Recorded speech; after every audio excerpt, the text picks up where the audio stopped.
Hi, my name is Julius Freeman, and I've been thinking about this project a lot, about the Hero project. And I think when I thought about it, there were a lot of things that came into my head. But I recently just got back from Washington, D.C. It was a beautiful trip, but when I was in D.C., I thought a lot about politics and my views, my opinions, and I actually got to go to Capitol Hill and talk to some of the senators. And it really opened my eyes to the importance of politics. But it also brought up a question that I think is perfect for this project. Can you be heroic in politics?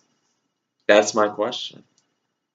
And I think it's an important question because I think when we look at politics, we see all the problems in it, and we have to ask ourselves, can you be heroic in such a field? And I have some pretty good examples, as you can probably see coming up, that I'm going to touch on. So let's talk about it. So politics has some bad points, and I want to remain objective because my opinion is probably yes, and probably emphatically yes, that you can be a hero in politics. But let's be objective and let's really dig into maybe why not. Part of the problem with politics is that with the money and the lobbying power that different groups have, greed can come into play and the evil of money can come into play. And people can lose sight of the truth and just pursue the money, and they don't really care who gets hurt by that money, by that greed, by that corruption. And it can ruin a lot of lives. You can also be a disingenuous politician or a disingenuous person who's involved in politics. Someone who says one thing and means the other. Someone who goes behind people's backs. Someone who just doesn't tell the truth. Someone who says things just to make people happy. A sycophant or something similar to that. I think those are big problems because how can you tell if someone's truly honest? How can you tell if someone's being completely forthright with you? Also, the mixing of all different ideologies in a democracy, which is what we have. How can you come to any common ground? Because how can you make everyone happy? It's impossible. How can you ever reach a point where you can have everyone come together and say this is the right thing to do? That's just one of the many things. Also, emotions come into play because obviously everyone has emotions attached to their ideologies because that's how a lot of ideologies work. Now, that might be warranted because all these problems that we have that politics is set up to solve have a lot of emotions behind it, which is warranted. So, I guess if you really want to answer the question about can you be heroic in politics, you have to also answer the question, what is a hero? And what does it mean to be heroic?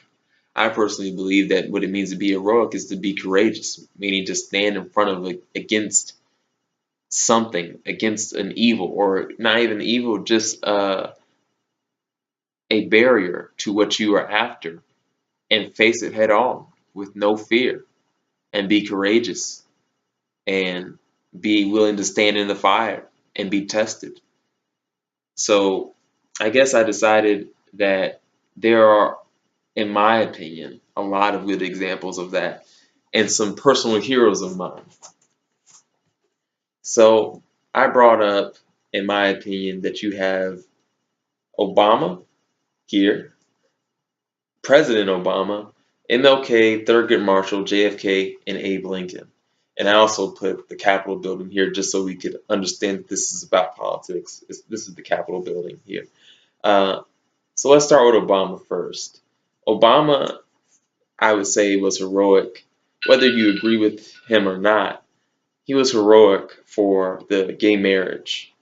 And that was a moment in history that we will all remember, and that will be in our history books forever as being a moment where a president took a stand on something that divided our country for a very long time. And that was important. We can move on to Abe Lincoln.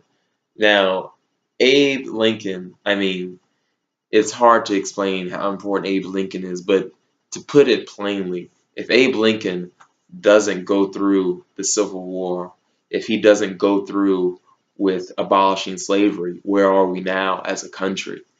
He changed pretty much the whole demographic of our society and the whole fabric for people like me, and that he has to be a hero.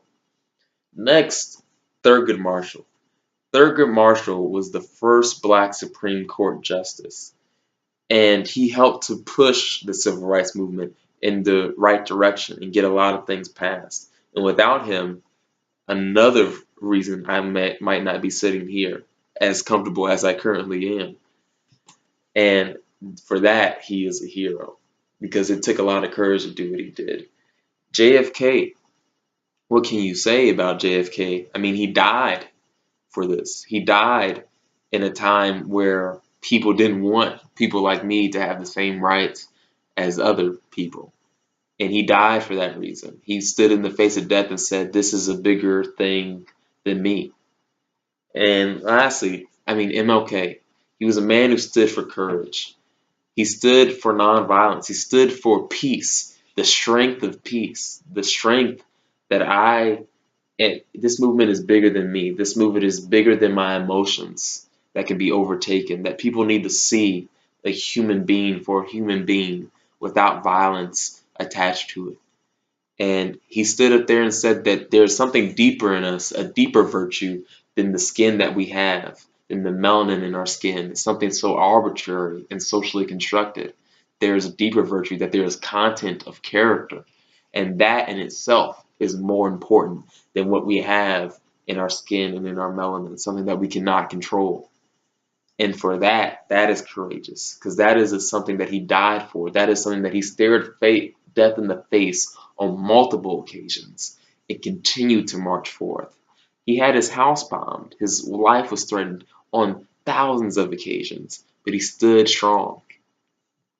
So I think I have made my point very clearly that yes, you can be heroic in politics. And I would even tend to say it is absolutely necessary. If you have the right time, the right person, and the right people, you can be heroic in politics. Thank you for your time.